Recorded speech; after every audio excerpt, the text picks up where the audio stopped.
Asterisk, imagine this asterisk. A billionaire's car breaks down on a quiet road. Dozens of people drive past. But then a little black girl walks up, her hands covered in grease, holding a rusty wrench. She looks up at him and says, asterisk, I don't have money, sir, but can I fix your engine? Asterisk. The billionaire laughs until she opens the hood, touches a few wires, and within minutes, the engine roars back to life. What happens next? He's so moved, he can't stop thinking about her. The next day, he brings her to his company, and what this 10-year-old girl does inside that billion-dollar lab leaves the entire team speechless. But that's just the beginning. Years later, the world would remember her name, not as the girl who fixed a car, but the woman who rebuilt the future. Because sometimes, one small act of courage can ignite a lifetime of change. And this is a true story of how a little girl with no money fixed more than an engine. She fixed destiny itself. Welcome to BrainFuel, where real stories meet raw inspiration. Here, we don't just tell stories, we light a fire inside you. Every video is a spark about courage, heart, and the unstoppable power of human will. So hit subscribe, sit back, and let your mind fuel up with the stories that remind you you were born to rise. Sir, please. I don't have any money, but I can fix your engine. Her voice cracked like dry wood under heat, trembling yet stubbornly brave. The sound came from a thin little girl standing on the side of a dusty country road, barefoot, her toes half buried in red dirt. The afternoon sun blazed above, turning the metal of the stalled car into a mirror of fire. Heat waves shimmered on the road. The man beside the car, a tall figure in a crisp white shirt and dark slacks, turned slowly, confused by what he'd just heard. He squinted toward the voice. There she was, small, maybe 12, maybe younger, her hair puffed into messy curls that stuck to her sweaty forehead. Her clothes were old, her jeans torn at the knees, a faded t-shirt 2 sizes too big.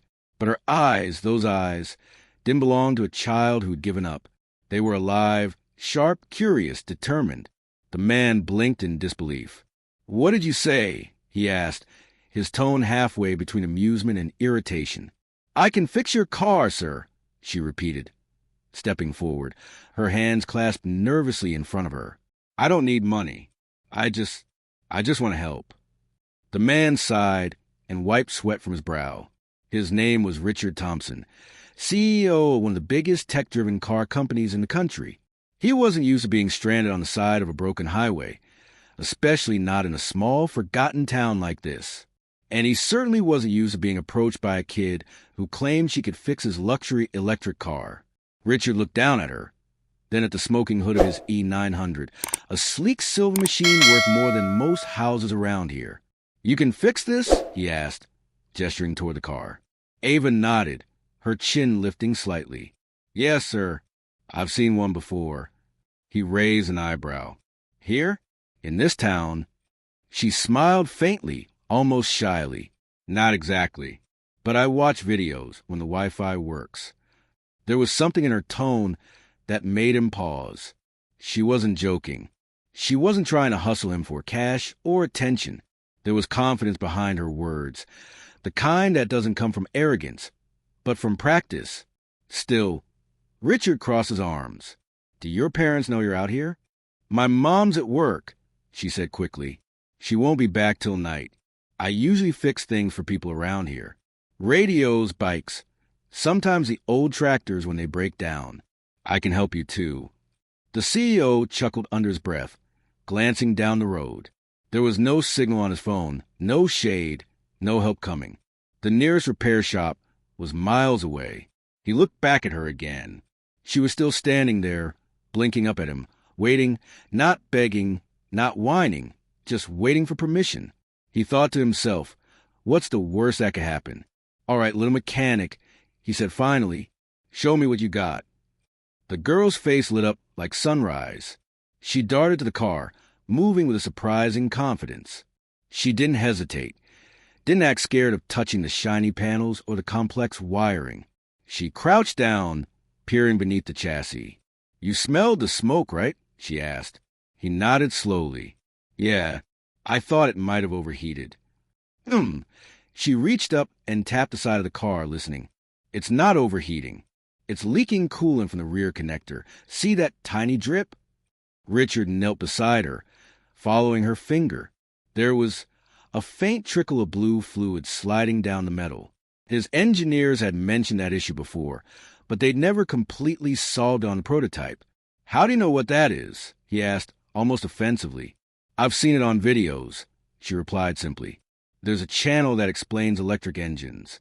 They said when coolant leaks near the thermal module, the car thinks it's overheating and shuts down. He blinked. That was correct. Spot on. What's your name, kid? Ava, she said, wiping her hands on her jeans. Well, Ava, he said slowly, you've got quite the brain. She grinned, a shy, proud grin. I just like how machines work. They don't lie. If something's wrong, they tell you. You just have to listen. Something about that sentence hit him harder than he expected. They don't lie. Maybe that's why she loved them, because life around her probably hadn't been that honest or simple. A small gust of wind blew, carrying the smell of hot dust and engine grease. The world around him was still. No cars, no people, only the buzz of cicadas and the faint hiss of the car's engine cooling off. Richard studied the girl quietly. Her nails were dirty, her fingers calloused, like someone who spent more time with tools and toys. All right, he said, trying not to sound impressed. If you're so sure about it, how do you plan to fix it? I'll tighten the thermal valve and patch the leak with tape, she said, scanning the ground. Do you have tools? He shook his head. No, just my phone and a dead engine. Without a word, she sprinted to a nearby shed, returned with an old wrench and a strip of duct tape that looked like it had survived a war. This'll do, she said confidently. He almost laughed. Almost. She slid under the car, the gravel scraping her elbows, and began tightening bolts with quick, practiced movements. Every twist of the wrench echoed with effort. Try it now, she called. He pressed the ignition button. The engine coughed, sputtered, and then purred smoothly. No smoke, no warning lights, just silence and power. Richard's jaw dropped. She slid out from under the car, brushing off dust, her face glowing with pride. Told you it wasn't that bad, she said with a grin that could melt stone. For a long moment, he didn't speak.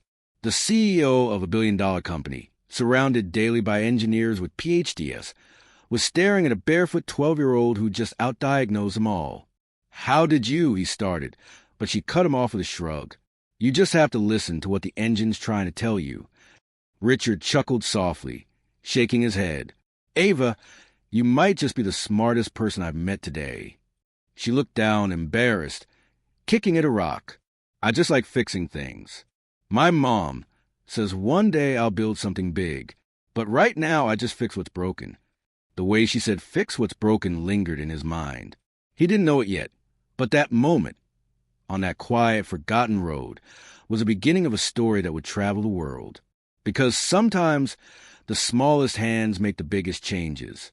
And sometimes the people with the least carry the kind of brilliance that money could never buy. Just an hour before that life-changing moment on the road, Richard Thompson had been driving through a quiet, forgotten corner of the country, a place where time seemed to move slower and dreams often stayed trapped behind dusty windows.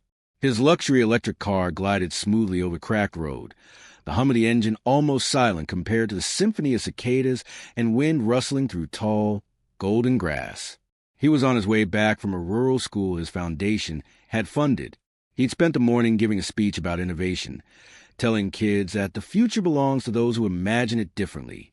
It was a kind of speech that sounded good on camera, the kind that inspired headlines, but deep down, Richard knew something was missing.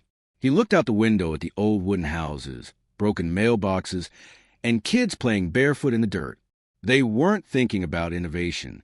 They were thinking about survival, and that thought bothered him. Here he was, a billionaire CEO of a futuristic car company, talking about the next big leap in technology, while there were children in the same country who didn't even have running water. It made him question, what good is a future if it leaves people like them behind? Lost in thought, he barely noticed a thin wisp of smoke curling from under his car's hood. At first, he ignored it, thinking it was just dust from the road. But then came the faint smell of burnt coolant. He frowned, glancing at the dashboard. Temperature rising, alert flashing red. He sighed, muttering under his breath, "Not now," and eased the car to the side of the road. The hum of the engine died. Silence. He stepped out, adjusting his tie and looking around. Nothing. No mechanic shops. No traffic. Just a few houses scattered down the dirt road, a broken fence, and a stray dog sleeping in the shade. He pulled out his phone. No signal. "Perfect," he muttered, kicking at the gravel. For a few minutes, he just stood there, arms crossed, staring at the smoking hood as if glaring at it would make it start working again. It was strange being helpless. He wasn't used to that feeling. Usually, when something went wrong, all he had to do was make a call, and 10 people would rush to fix it. But here, in this quiet town, money couldn't help him. That's when he noticed movement. A small figure near one of the houses. A child, maybe 12 years old, watching him from a distance. She hesitated before walking closer, cautious but curious. Her name was Ava Johnson, though she didn't expect him to remember that. Most strangers didn't even ask. She was used to fixing things around the neighborhood. Old radios, rusty lawnmowers, and sometimes even the engines of broken-down trucks that farmers brought to her small yard. She wasn't taught by anyone. Her father had been a mechanic before he passed away 2 years ago, and Ava had spent most of her childhood sitting beside him, holding wrenches, handing him bolts, and asking endless questions. Why does it make that sound? What happens if this part stops working? Her father used to laugh and say, "Engines talk, baby girl. You just got to learn how to listen." After he died, Ava started fixing things on her own. At first, she failed a lot, burned her fingers, stripped screws, broke tools. But each mistake taught her something new. Over time, the sound of a sputtering motor or the smell of overheating metal became as familiar to her as her own heartbeat. But the world didn't care about that. In school, she was called weird for spending time with junkyard parts instead of dolls. Some kids laughed when she brought broken radios for show and tell. Her teachers told her to focus on practical goals. Still, she didn't stop. And that day, when she saw the shiny silver car sputtering on the road, something in her sparked. It wasn't just curiosity, it was instinct. The way a musician can't help but play when they hear a tune, Ava couldn't walk past something broken. So she ran toward the man in the crisp white shirt and expensive shoes. From afar, she could already tell it wasn't a normal car. The quiet hum, the design, it was an electric vehicle, one she'd only seen in magazines left behind at the town library. The model number glinted on the rear panel, E900. She remembered reading about it online, late one night, when she'd managed to catch a flicker of Wi-Fi from a nearby cafe. It was designed by Thompson Motors, a name she knew only because she used to sketch their cars in her notebook, dreaming of working for them one day. And now, one of those cars was sitting right there, broken, in front of her. Her heart pounded. She wanted to help, but fear tugged at her sleeve. What if he yelled at her? What if he thought she was crazy? But then she saw the frustration on his face, the same frustration she'd seen on her mom's face when the fridge stopped working and there was no one to call. So she stepped forward. "Sir, please. I don't have any money, but I can fix your engine." The words escaped her before she could think twice. At first, he looked at her like she was joking. And why wouldn't he? A little black girl, barefoot and dusty, claiming she could fix a high-end electric vehicle. It sounded impossible. But Ava didn't back down. Her voice trembled, but her eyes didn't. "I can fix it," she repeated, louder this time. "I know what's wrong." That confidence stopped him. He'd met hundreds of people, engineers, investors, scientists, but he'd rarely seen that kind of certainty in anyone, especially a child. He didn't know that the girl in front of him had built her own mini motor from scrap metal 2 months ago, or that she spent nights under a dim lamp sketching blueprints for machines she dreamed of inventing. To him, she was just a kid. But to her, this was a chance she'd been waiting for. When he finally said, "All right, show me what you can do," Ava's heart almost burst with excitement. She didn't see a CEO. She didn't see a billionaire. She saw a challenge, a puzzle that needed her hands, her brain, and her courage. And as she picked up that old wrench and knelt beside the car, neither of them knew that this moment, this dusty roadside encounter, wasn't just about fixing an engine. It was about fixing a connection between two worlds that had forgotten each other, the world of power and the world of potential. Because sometimes fate doesn't come with lightning or trumpets. Sometimes it arrives quietly in the form of a barefoot girl holding a wrench. Ava stood beside the luxury car, her hands trembling slightly, not from fear, but from excitement. The glossy surface of the E900 gleamed under the afternoon sun, reflecting her small frame. For a moment, she could see herself, a little girl covered in dust, standing before a machine that represented everything she dreamed about but never had. Richard Thompson, the CEO, folded his arms and watched her closely. He wasn't sure whether to laugh or admire her bravery. "You," he asked with a faint smirk, "you think you can fix this?" Ava met his gaze, her voice small but steady. "Yes, sir." He raised an eyebrow. "You even know what this car is?" She nodded, wiping sweat from her brow. "It's an E900. All-electric, dual-motor system, self-cooling core. You're losing coolant from the rear connector. The thermal module's leaking." For a moment, everything went silent. Even cicadas seemed to pause. Richard's confident smirk faded as he stared at her. "What did you just say?" "The thermal module's leaking," she repeated, a little firmer this time. "You can tell from the smell. It's not burning oil, it's burning coolant. The smoke's bluish, not black.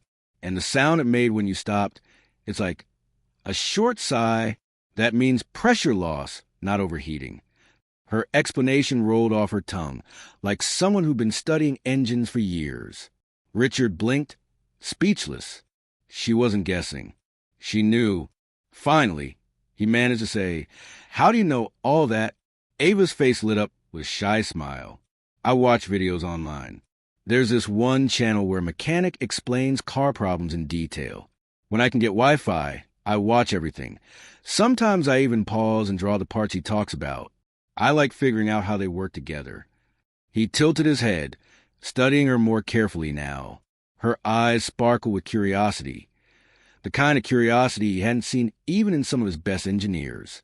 "So, you're saying my car, the one my own team designed, is leaking coolant?" he asked. "Yes, sir," she said softly. "I could show you, if you let me look underneath." He chuckled under his breath. "You're serious about this, aren't you?" "I don't joke about engines," she said simply. That line hit him harder than he expected. There was no arrogance in her voice, only passion. He took a long breath, shaking his head slightly, then said, "All right, kid, show me." Ava's heart jumped. She hurried to the back of the car and crouched down. Her small hands ran gently along the edge of the panel, feeling the heat, the vibration. "Can you start it for me?" she asked. Richard hesitated, but pressed the ignition button. The car gave a faint electric whir before coughing out a puff of blue smoke.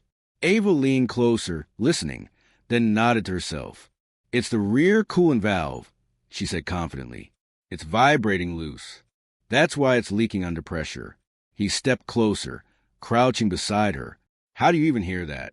"I listen," she said, turning her ear toward the sound. "Engines talk. You just have to know their language. This one's saying it's hurting, but not too bad yet." Richard couldn't help but smile at her words.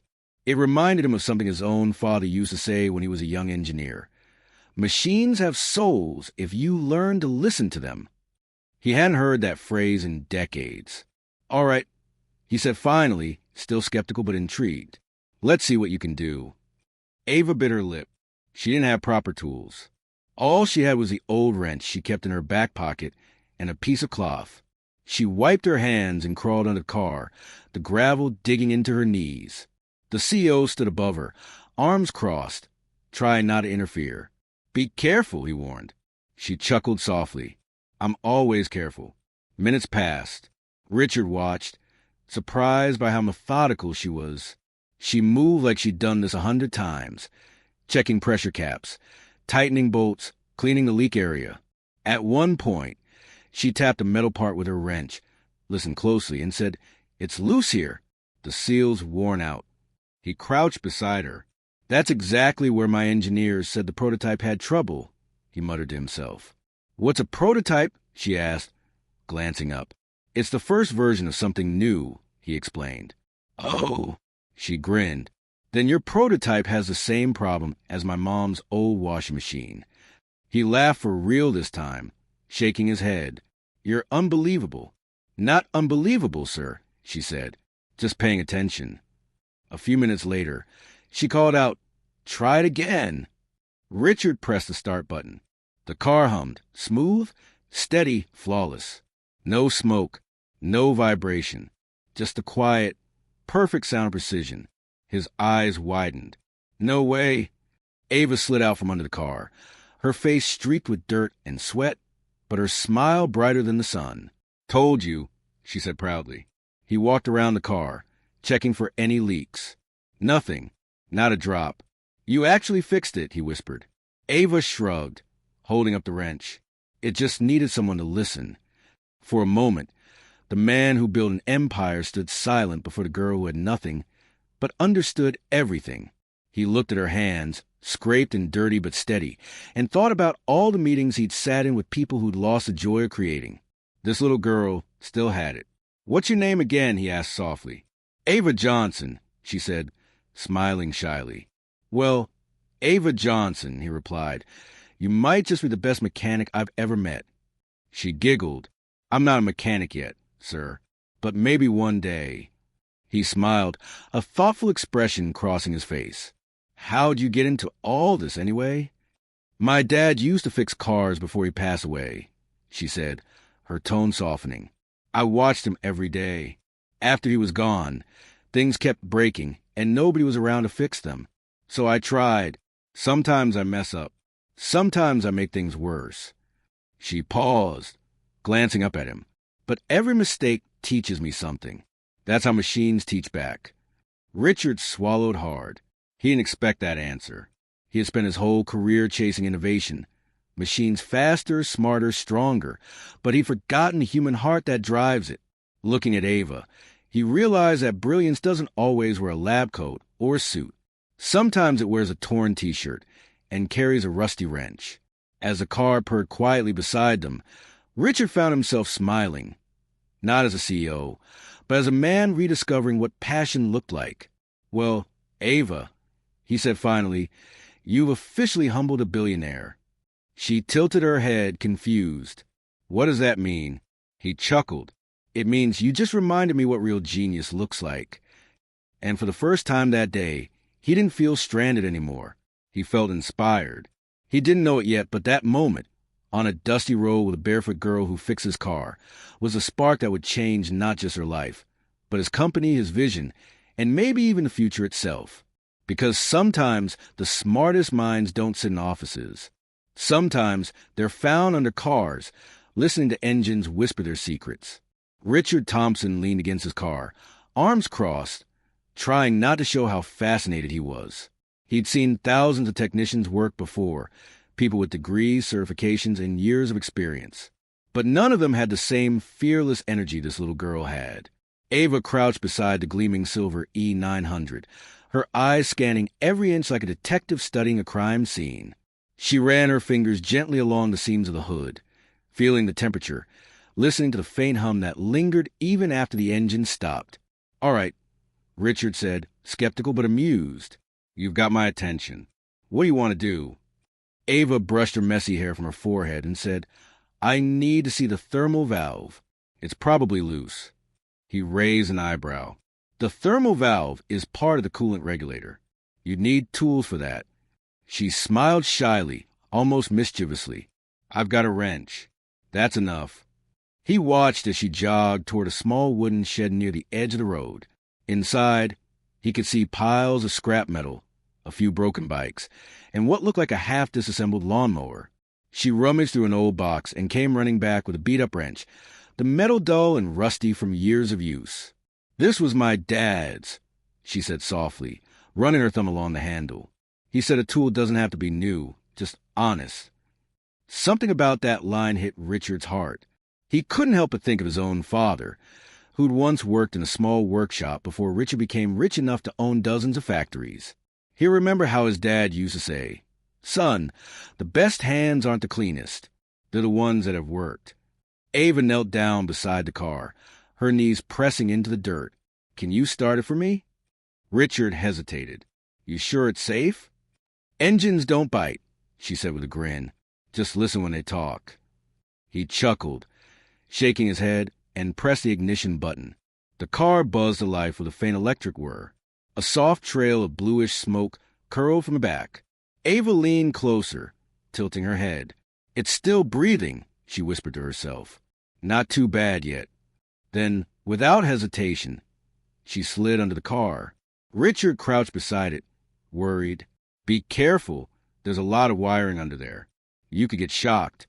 Her voice floated back from under the car. "I know, but electric systems don't scare me. They're just misunderstood."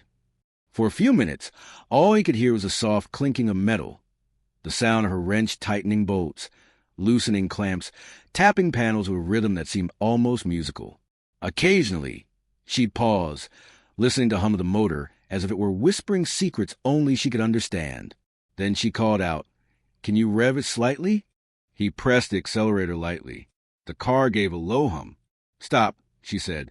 "Do you hear that vibration? That's the coolant pressure trying to push through the loose valve. The sound drops at about 7 seconds because the seal slips." He blinked. That was the exact issue his top mechanics had described months ago when testing the same model. She hadn't seen the reports. She'd just heard it. "How in the world did you figure that out?" he asked, genuinely curious. Her laughter echoed from under the car. "Because that's what broken washing machines sound like before they stop spinning. Everything that moves makes music, sir. You just have to learn the song." For a moment, Richard forgot he was a billionaire CEO stranded on a rural road. He forgot about deadlines, investors, and board meetings. All he saw was a kid, barefoot dirt streaked, yet completely in her element, doing something incredible. After a few more minutes of twisting, tapping, and testing, Ava slid out from under the car. Her cheeks were smudged with grease, her t-shirt soaked in sweat, but she was smiling proudly. "I think I fixed it," she said, wiping her hands. "But don't just start it yet. Give me a second." She ran to a nearby pile of junk and came back with a small piece of torn plastic tubing. Carefully, she cut it with a pocket knife and wrapped it around a section of wire near the coolant line. "It's temporary," she said, "but it'll hold." "You patched my car with trash?" Richard asked, half shocked, half amazed. "Not trash," she said. "Material with purpose." He couldn't help but laugh. "All right, genius. Moment of truth. Should I start it?" She nodded eagerly. He pressed a button. The car hummed, softly, cleanly, without a hint of smoke or vibration. The warning light on the dashboard flickered once, then disappeared. Richard blinked, stunned.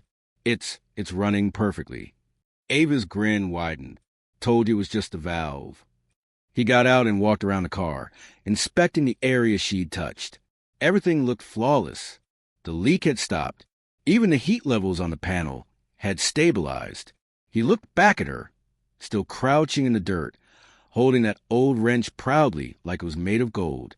"Ava," he said slowly, "do you know that some of my best engineers couldn't find that problem for weeks?" Her eyes widened. "Really?" He nodded, still stunned.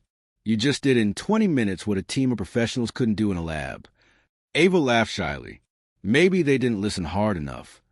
Her words were simple, but they carried weight. Maybe they didn't listen hard enough.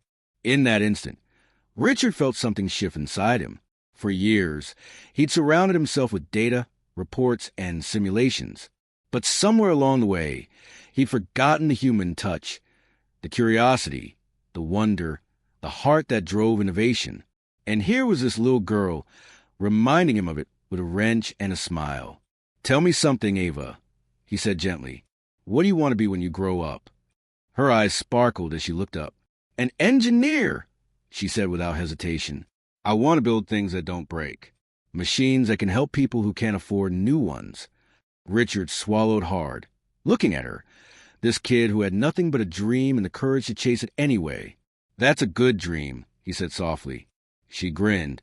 My mom says dreams are free, but turning them real costs work. He nodded slowly. Your mom's a wise woman. She is, Ava said, tightening her grip on the wrench. She says fixing things makes the world a little less broken. Richard smiled, feeling something stir in him that he hadn't felt in years. Hope.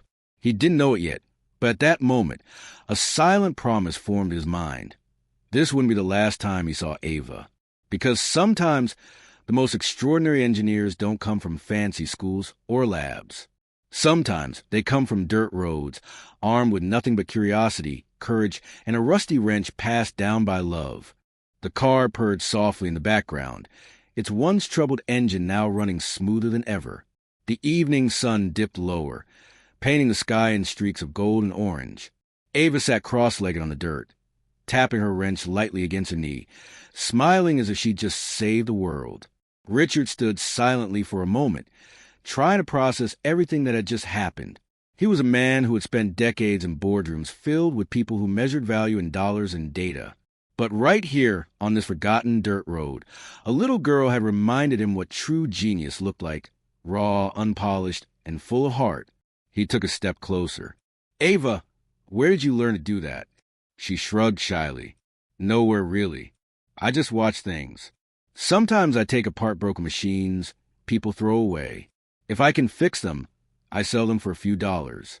If not, I keep the parts. Richard tilted his head. So, you learn everything by yourself? Mostly, she said, her voice light but proud. My dad used to fix cars before he got sick. He taught me how to listen to engines. He said they talk if you're patient. After he passed, I just kept practicing. The simplicity in her tone made his chest tighten. You fix machines that earn money? He asked softly. She nodded, still playing with her wrench. Yeah, Mom works at a diner all day, but sometimes they don't give her enough hours. So I help. We don't always have much, but it's okay. Mom says we have enough to be grateful for. Richard's eyes softened. The way she spoke, so calm, so humble, hit something deep inside him. Here he was, one of the richest men in the state, listening to a child who found joy in scraps of metal and hope in broken engines. He crouched beside her, resting his elbows on his knees. Ava, do you go to school? Her smile faded slightly. Sometimes, she said hesitantly, but not every day. Some days I have to help Mom or fix things for people. School's far, and the bus doesn't come this way anymore. Richard frowned. You should be in school every day. You're smart, Ava. Smarter than most engineers I've met. She gave a tiny laugh, shaking her head. Nah, they're smarter. I just see things differently. He studied her face, those sharp eyes, the quick hands, the confidence that came not from books but from experience. Seeing things differently is what inventors do, he said. It's how the world changes.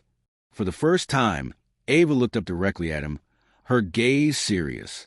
Do you really think so? I know so, Richard said.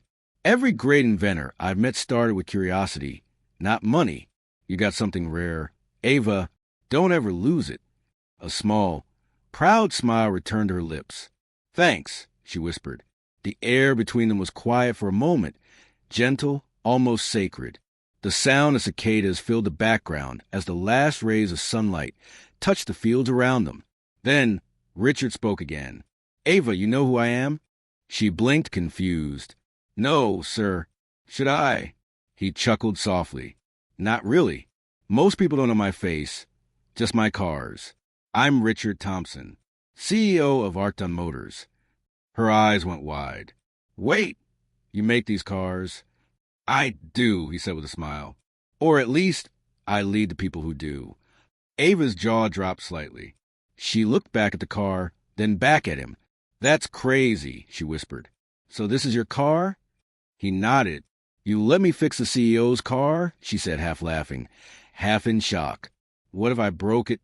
He smiled warmly. You didn't break it. You made it better. She shook her head, still amazed. Wow, I've seen those cars on TV. Mom says they're too fancy for people like us. Richard's smile faded slightly. That's not true, Ava. These cars are meant for everyone someday. We just have to build them smarter, cheaper, cleaner. That's what I've been trying to do for years. Ava tilted her head. Then why don't you make ones people like me can fix? He blinked, caught off guard. What do you mean? She gestured toward the car. All those fancy parts and computers. They make it harder for people to fix things on their own. My dad said cars used to be simple. You could fix them with your hands, not machines. Her words hit him harder than she knew. Richard had heard countless engineers complain about overcomplication, but hearing it from a child, framed in such innocent truth, made it sting differently. He smiled sadly. You might be right, he admitted. Maybe we made things too complicated. Ava shrugged. Sometimes simple works better. Richard stood quietly, staring at his car, then at her. You know, Ava, you just taught me something I forgot a long time ago. Really? What's that? She asked.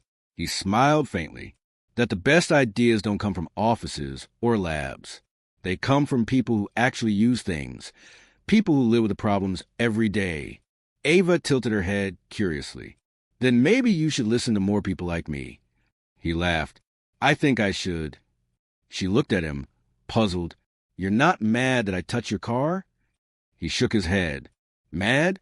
Ava, you just solved a problem that cost my company thousands of dollars to diagnose. You're not just smart, you're brilliant. Her cheeks flushed. Nobody ever called me that before. Well, get used to it, he said. Because from today, I think the world gonna know your name. Ava laughed awkwardly. You sound like my mom when she tells stories before bed. Richard chuckled. Maybe your mom's a visionary. Ava smiled. She says dreams don't come easy, but they're worth fixing. That sounds like something an engineer would say. He replied warmly. They both laughed, and for a brief moment, the world felt lighter. The billionaire and the barefoot mechanic. Two completely different worlds, sitting on the same patch of dirt, united by a broken engine and a spark of understanding. As the sky dimmed into twilight, Richard checked his watch. It's getting late, Ava. Does your mom know where you are? Yeah, she said. She's at the diner till 9. I usually wait for her outside. Do you need a ride home? He offered. She hesitated, glancing at his sleek car. I don't know if I belong in something that's shiny. He smiled gently. You belong wherever your work takes you, Ava, and right now it's taking you home. Her eyes softened, and after a pause, she nodded. Okay, but only if you promise to drive slow. My wrench might get scared. He laughed, opening the passenger door. Deal. As Ava climbed in, clutching her old wrench like a trophy, Richard couldn't shake the feeling that he'd just met someone extraordinary, someone who would change more than just engines. Little did either of them know, this ride home was just the beginning of something far bigger than either could imagine. The next afternoon, Richard couldn't get Ava out of his mind. He'd gone back to his glass office overlooking the city, the kind of place where everything gleamed. Marble floors, crystal lights, the hum of computers analyzing markets and engines. But none of it felt as alive as that dusty road where a barefoot little girl had fixed his luxury car with a piece of scrap tubing. He sat at his desk, staring at the company blueprint for the upcoming E900 model. The diagrams were perfect, flawless, but suddenly they looked sterile, soulless. He picked up a pen and drew a small circle near the engine core. Beside it, he wrote one word, Ava. He leaned back and smiled to himself. Then, almost without thinking, he grabbed his car keys and said to his assistant, Cancel my meetings. I'm going somewhere important. The drive back to that small diner on the edge of town felt strangely peaceful. The same road that had once seemed broken and forgotten now looked beautiful, alive with sunlight and movement. When he parked outside the diner, he spotted Ava through the window, wiping tables and stacking salt shakers with perfect precision. Her mom stood behind the counter, her apron faded, her hair tied up in a bun. She had tired eyes, the kind that told stories of long nights and early mornings, but there was something kind about her face, steady, strong. Richard pushed the door open. The small bell above it chimed softly. Ava looked up immediately, and her face lit up. Mr. Thompson, she exclaimed, rushing over. You came back. He smiled. I did. You didn't think I'd forget my favorite mechanic, did you? Her mom turned, surprised. Ava, who is this? This is Mr. Richard. Ava said proudly. He's the one whose car I fixed yesterday. Her mother wiped her hands on her apron, approaching with a cautious smile. So you're the man with the fancy car. I hope she didn't cause you any trouble. Richard laughed. Quite the opposite. She saved me. Her mother raised an eyebrow. Saved you? He nodded. Your daughter's a genius. She diagnosed a problem my engineers couldn't fix. Honestly, I've never seen anything like it. Ava blushed, hiding her smile behind her hands. Her mom looked at him, unsure if he was joking. You're serious? Completely, Richard said. If anything, she reminded me why I started building cars in the first place. Her mom chuckled softly. That's quite a compliment. It's not a compliment, he said sincerely. It's the truth. They sat down at one of the diner tables, and Ava's mom poured him a cup of coffee. I'm Naomi, she said, offering her hand. Ava's mother. Richard Thompson, he replied, shaking it. Her eyes widened slightly at the name. Wait, the Richard Thompson? As in Arcton Motors. He smiled modestly. Guilty. Naomi froze for a moment, then laughed nervously. Well, that explains the car. I hope Ava didn't mess anything up. She didn't mess up a thing, he said. In fact, I came back because I couldn't stop thinking about what she did. Ava looked at him eagerly. Really, Richard said, turning to her. You got something special, Ava. Something that can't be taught in schools. Intuition. The world needs more people like you. Naomi's expression softened, though she still looked unsure. She's always been curious. Takes apart everything she touches. Half the toaster's missing because she said it made weird noises. Ava grinned proudly. It did. They all laughed, and for a moment, the diner felt warmer. Then Naomi sighed, looking down at her hands. She wants to be an engineer. But dreams like that, she trailed off, her eyes glassy. Dreams cost money, and we don't have much of that. Richard leaned forward gently. Naomi, if I may, money shouldn't decide who gets a dream. Talent like Ava's deserves a chance. Naomi smiled sadly. I appreciate that, but life doesn't always work that way, Mr. Thompson. We're just trying to get by. Every time she talks about college, I tell her the same thing, one step at a time. Ava looked at her mom, her voice soft. But, Mom, what if my steps take me further? Naomi's eyes filled with both pride and worry. Then I'll chase after you, sweetheart. I just don't want to get hurt if the world doesn't see what I see. That silence hung heavy for a few moments, the kind of silence that feels both heartbreaking and hopeful. Then Richard spoke quietly. Maybe it's time the world does see it. Naomi looked up. What do you mean? Richard took a sip of coffee, thinking carefully before answering. I want to help Ava. Not just as a favor, as an investment. She has the mind of an engineer, the heart of a creator, and the curiosity that could change everything about how we design our machines. Naomi blinked. Help her how? I want her to visit my lab, he said. Meet my team. Let her learn from them. Maybe teach them a thing or two. Ava's eyes went wide. Wait, your lab?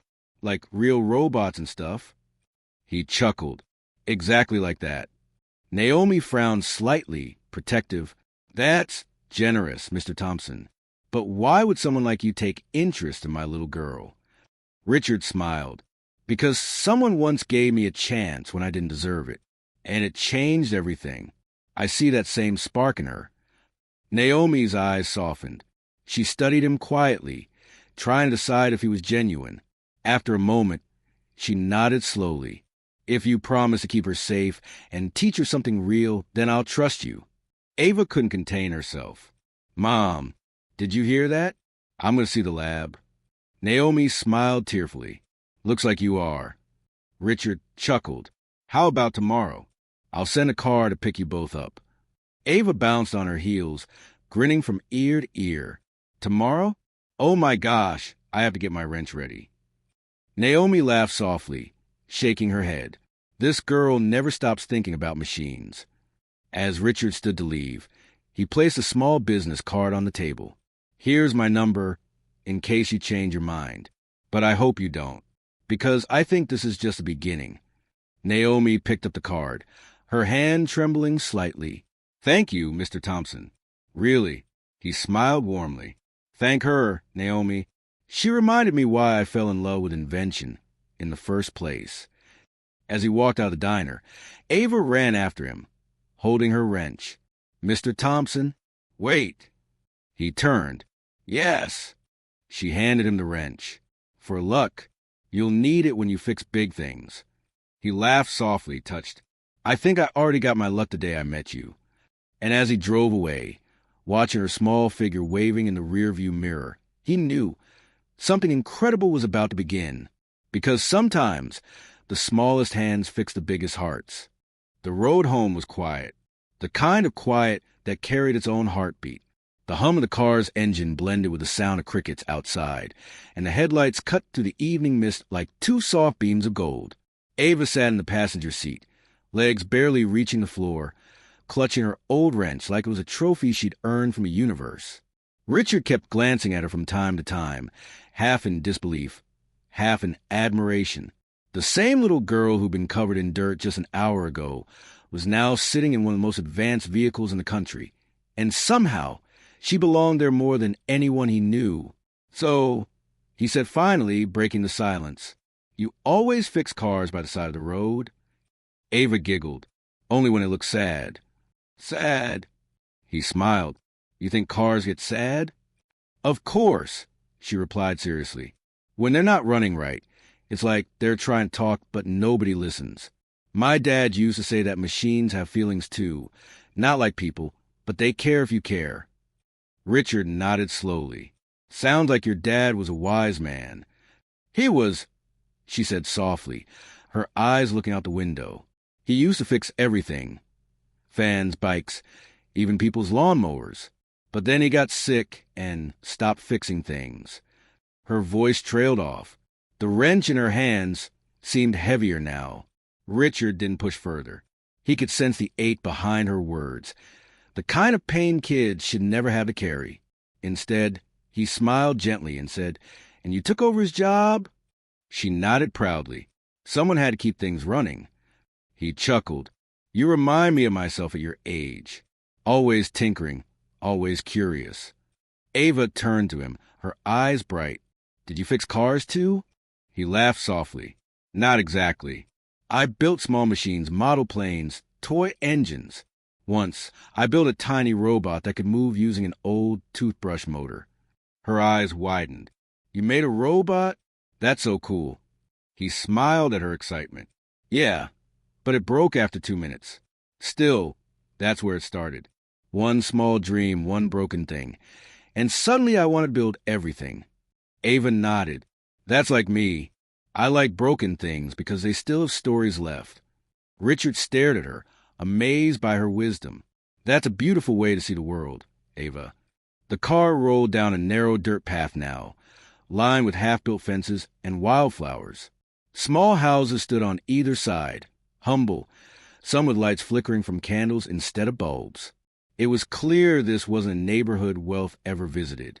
"Is this where you live?" he asked softly. "Yeah," Ava said, smiling as she pointed ahead. "That's our house, the one with the yellow window. It's not much, but Mom says it's full of love." Richard slowed the car, parking in front of a small, weathered house. The paint was fading, and the roof looked patched with whatever materials they could find. But there was something warm about it, like every nail and board had been placed with care. Ava hopped out, clutching her wrench. "Wait here," she said, running toward the porch. He watched as she disappeared inside. A few seconds later, the door creaked open again, and a woman stepped out, tall, slender, wearing a diner apron with a name tag that read Naomi. Her eyes were tired but kind, and when she saw Richard's luxury car parked outside, her expression instantly turned to concern. Ava tugged her mother's hand. "Mom, this is Mr. Richard. He's a man whose car broke down." Naomi's brow furrowed as she approached, wiping her hands on her apron. "Ava, what did I tell you about talking to strangers on the road?" Ava pouted. "But, Mom, He's not just any stranger. He's nice. And he let me fix his car. Naomi froze mid-step. You what? Richard quickly stepped forward, smiling politely. Ma'am, I owe your daughter more thanks than I can explain. She saved me from being stranded miles away. And she didn't just try to fix the car. She actually did it. Naomi blinked confused. She fix your car? He nodded. Perfectly. She diagnosed the issue in minutes. She's incredibly talented. Naomi looked down at Ava, her eyes softening. You really did that? Ava grinned proudly. I told you, Mom. I can fix anything. Naomi sighed, shaking her head but smiling despite herself. You're going to give me a heart attack one day. Richard chuckled. I'm sure she gives you plenty of surprises. You have no idea, Naomi said, rubbing her temples. She once tried to rewire our old microwave to make it cook faster. It exploded. Ava laughed nervously. It was just a small explosion. Richard burst out laughing. Sounds like a future inventor to me. Naomi smiled, still a little embarrassed. Thank you, Mr. Richard, for bringing her home safely. I'm sorry if she caused you any trouble. None at all, he said sincerely. Actually, she taught me something I'd forgotten, that real innovations start with heart, not machines. Naomi looked at him, a bit surprised by his tone. That's a nice thing to say. It's true, he said. Your daughter has a gift, Naomi, and it shouldn't go to waste. Naomi's eyes flickered with a mix of pride and worry. I appreciate that, but gifts don't always feed families, Mr. Richard. Her honesty hit him hard. He could see the strain behind her smile, the kind of exhaustion that came from juggling bills, shifts, and dreams too heavy to carry alone. He nodded quietly. You're right, but maybe they can someday. Naomi tilted her head, not quite understanding what he meant. He smiled gently. May I come by tomorrow? I'd like to talk more, maybe about Ava's future. She hesitated. Her future? He nodded. Yes. I think she deserves a chance to learn more, to build, to dream bigger. Naomi looked down at Ava, who was beaming with hope. We don't have money for fancy schools, Mr. Richard. He shook his head. I'm not talking about money. I'm talking about opportunity. The word hung in the air like a quiet promise. Naomi's eyes softened. Well, if it's about opportunity, then we'll listen. Richard smiled. Good. Then I'll see you both tomorrow. Ava waved excitedly as he got back into his car. Bye, Mr. Richard. Don't forget, cars are like people. Be kind to them. He laughed. I'll remember that, Ava. As he drove away, the reflection of the small yellow-lit house faded in his rear-view mirror, but the feeling it gave him didn't. For the first time in years, Richard felt something different, something pure. In a world full of numbers and machines, a little girl with a rusty wrench had reminded him that the future wasn't built in boardrooms. It was built in hearts, one spark at a time. And he knew, tomorrow, everything was going to change. The next morning, the sun rose soft and golden over the city skyline. The early light bounced off the tall glass towers, turning them into mirrors of fire. On the edge of the suburbs, in a tiny yellow-windowed house, Ava was already awake. Her eyes sparkled with excitement as she packed her tools, an old wrench, a roll of tape, a few screws she thought might come in handy, and, of course, her lucky bolt keychain. She'd never been to a place like Arc-Done Motors before. The idea of seeing real robots, big engines, and machines that could talk made her heart race. Naomi, her mother, watched from the doorway with a tired smile. You've been up since dawn, she said, tying her hair into a bun. I couldn't sleep, Ava said, grinning. What if I meet real inventors today? Naomi chuckled. You already are one, sweetheart. At exactly 9 o'clock, a sleek black car pulled up in front of their house. The driver stepped out, dressed neatly in a black suit. Ms. Naomi, Miss Ava, Mr. Thompson sent me, he said politely. Opening the door, Ava gasped as she stepped inside. The seats were soft like clouds, and a quiet screen on the dashboard said, Welcome, Ava. Whoa, she whispered. It knows my name? Naomi laughed softly. Looks like it does. The drive into the city felt like a dream. As they got closer, The buildings grew taller, the road smoother, the air full of the hum of life. When they reached Arcton Motors, Naomi's jaw dropped. The headquarters looked like something out of a science fiction movie. A massive glass dome with silver panels that glimmered under the sun. Inside, drones buzzed gently in the air, and sleek robotic arms assembled car parts with perfect precision. Richard was already waiting at the entrance, smiling warmly when he saw them. "Good morning, ladies." Ava ran up to him, eyes wide. "Mr. Thompson, is this really where cars are born?" He chuckled. "That's one way to put it. Welcome to Arcton Motors, Ava." Naomi looked around, stunned. "This place is incredible. It looks like the future." Richard smiled. "That's what we're trying to build. The future. And your daughter might just be part of it." Ava's eyes gleamed with wonder as they walked through the lab. Engineers in white coats nodded politely as they passed. Holographic displays showed 3D models of engines spinning in midair. Robots rolled across the floor carrying shiny metal frames, each one perfectly programmed to know where to go. Ava stopped beside a huge glass wall that revealed a testing chamber inside. A car sat there surrounded by lights and sensors. "Is that one of your new cars?" she asked. "Yes," Richard said. "That's the prototype for our next model, the E1000. We're testing its self-diagnosis system today." Ava squinted. "Self-diagnosis?" "It means the car can figure out what's wrong with itself," he explained. Ava frowned slightly. "But machines don't feel what's wrong. They only know numbers. What if the problem isn't what the computer thinks it is?" Richard blinked, impressed. "That's an excellent question." One of the engineers nearby overheard and smiled. "Who's this sharp kid, Mr. Thompson?" Richard beamed. "This is Ava, the mechanic who fixed my car with a piece of tubing." The engineers laughed lightly, but not mockingly, more in admiration. One of them, a tall man named Leo, said, "You fix an Arcton 900? That's not easy." Ava shrugged modestly. "Engines are like puzzles. You just listen till they tell you what's missing." Leo raised an eyebrow. "You listen to engines?"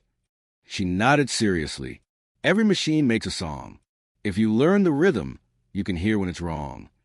The room went silent for a second. Then Leo smiled. "You know, that's actually a brilliant way to explain vibration analysis."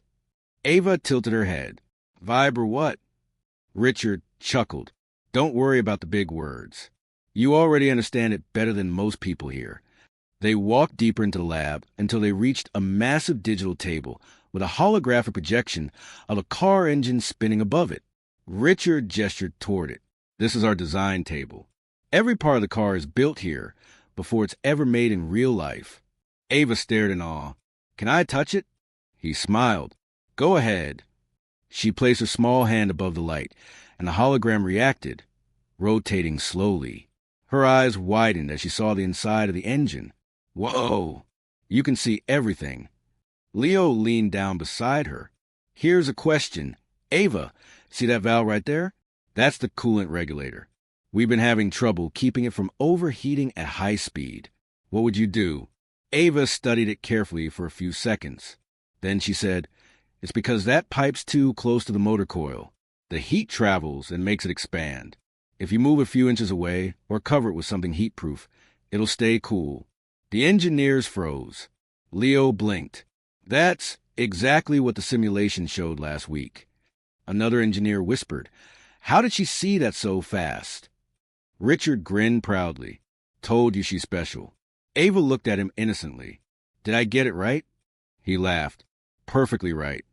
Naomi stood a few steps back, watching in disbelief. Her little girl, the one who used to play with broken blenders, was standing in a billion-dollar lab teaching rail engineers something new. As they walked on, Ava noticed a small robot on a nearby table, its arm moving clumsily. She picked it up gently and examined it. "It's trying too hard," she said. Richard chuckled. "Trying too hard?" "Yeah," she said seriously. "The joint is stiff because the gears are fighting each other. If you loosen one just a little, it'll move smoother." Leo smiled. "Go ahead. Try it." Ava grabbed a tiny screwdriver from the table, her hands confident, steady. She turned one screw a fraction, and suddenly the robot's arm began to move gracefully, like it was alive. Everyone stared. Richard laughed in disbelief. "Ava, you just improved our prototype robot in 30 seconds. Ava beamed. "Guess I'm just listening to its song." Naomi's eyes filled with tears. She whispered to Richard, "I've never seen her so alive." He nodded, his voice soft. "This is where she belongs." As the day went on, Ava explored every corner of the lab, asking questions, testing switches, and leaving a trail of stunned smiles behind her. Wherever she went, engineers followed, curious about the little girl who seemed to see machines with her heart instead of her eyes. When it was finally time to leave, Richard escorted them back to the car. The sun was setting again, painting the city in orange and purple. "So," he asked, smiling down at Ava, "how was your first day in the future?" Ava grinned. "It wasn't the future, Mr. Thompson. It was home." He smiled, deeply moved. "Then let's make sure you come back home more often." Naomi placed a hand on her daughter's shoulder, her voice full of quiet pride. "Thank you, Mr. Thompson. You have no idea what this means to us." Richard shook his head. "No, Naomi, I think I do." As the car drove them back toward their little yellow house, Richard stood at the lab doors, watching the horizon. He knew one thing for sure. The world was about to change, and it would begin with a girl who once fixed his car with a rusty wrench and a dream. The next morning, Arc-Dun Motors was buzzing with energy. The engineers who'd witnessed Ava's visit couldn't stop talking about her. "She's just a kid, but she thinks in patterns like an AI." "No, better. She feels a machine," said Leo, the head engineer. Word spread fast, from one department to another, from the labs to the boardroom. And by noon, almost everyone at Arc-Dun Motors had heard the story. A little girl from the suburbs had walked into the lab and solved a problem their top engineers couldn't fix for weeks. When Richard Thompson arrived that morning, something felt different.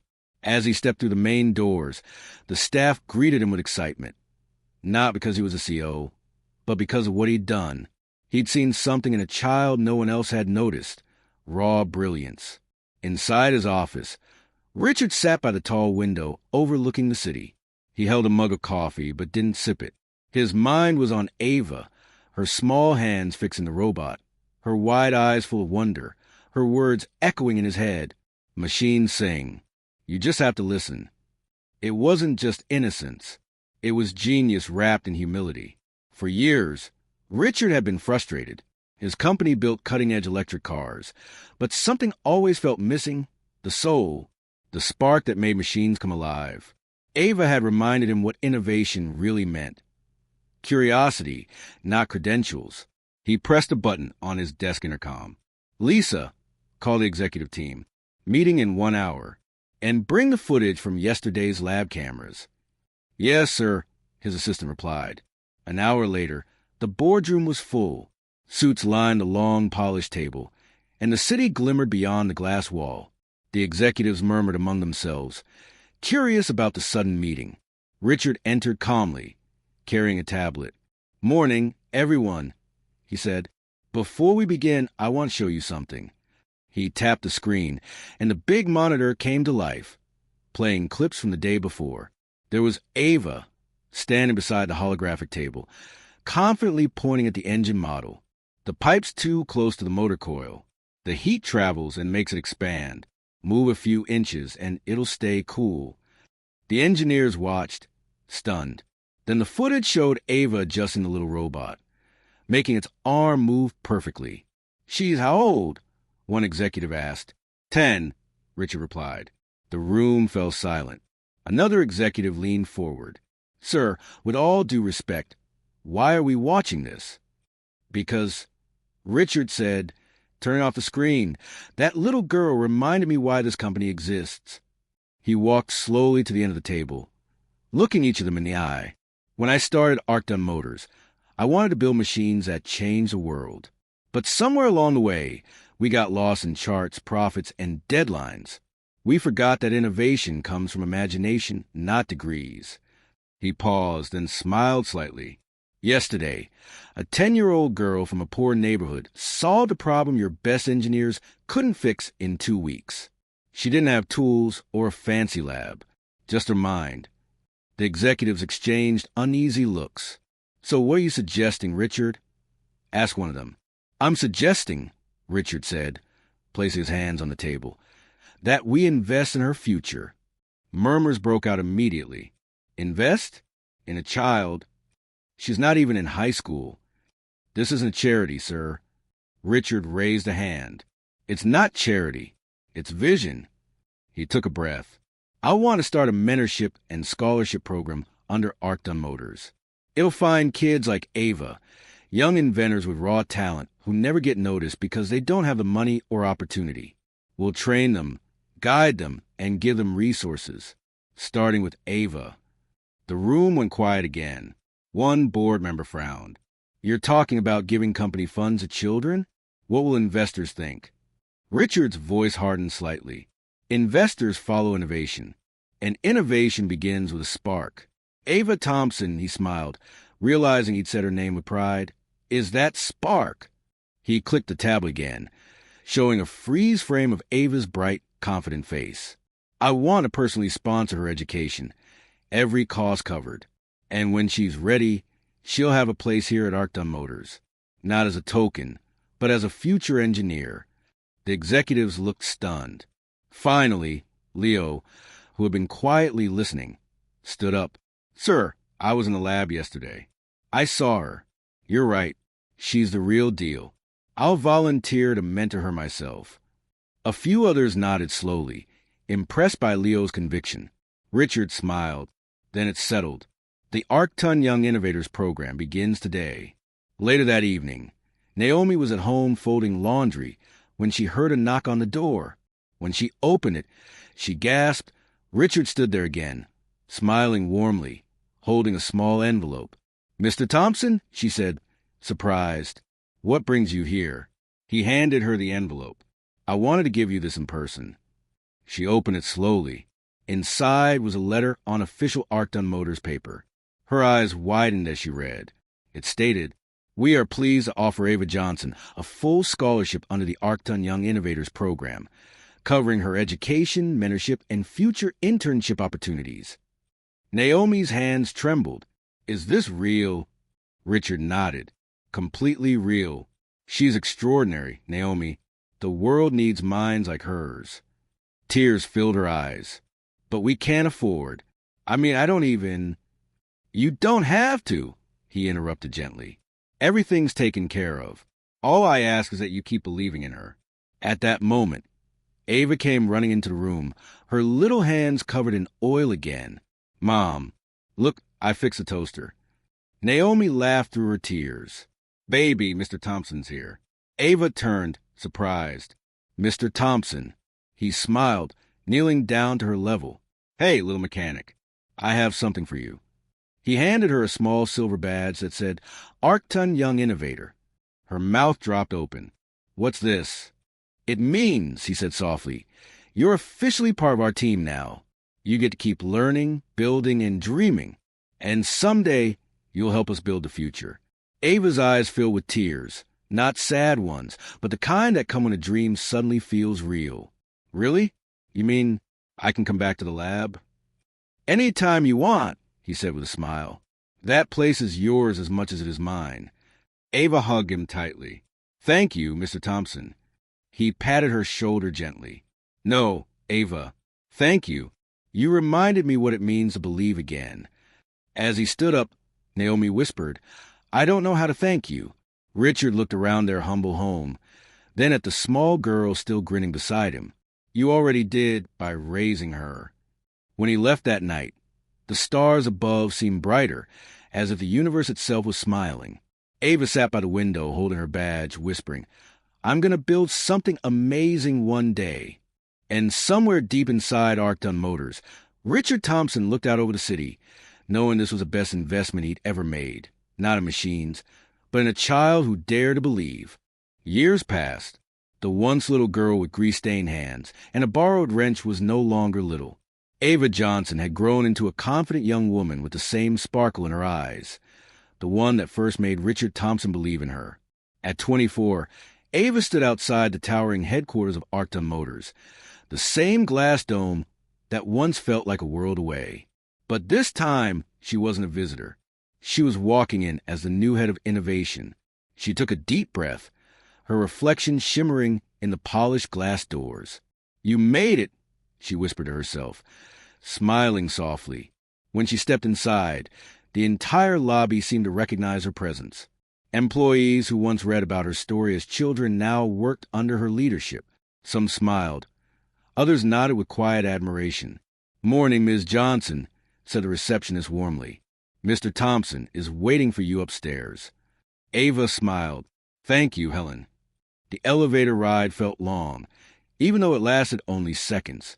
As it rose, Ava remembered everything. That hot afternoon when she fixed Richard's car, the awe she felt walking through Arcton's labs for the first time, the day she received her scholarship letter. And now here she was, coming full circle.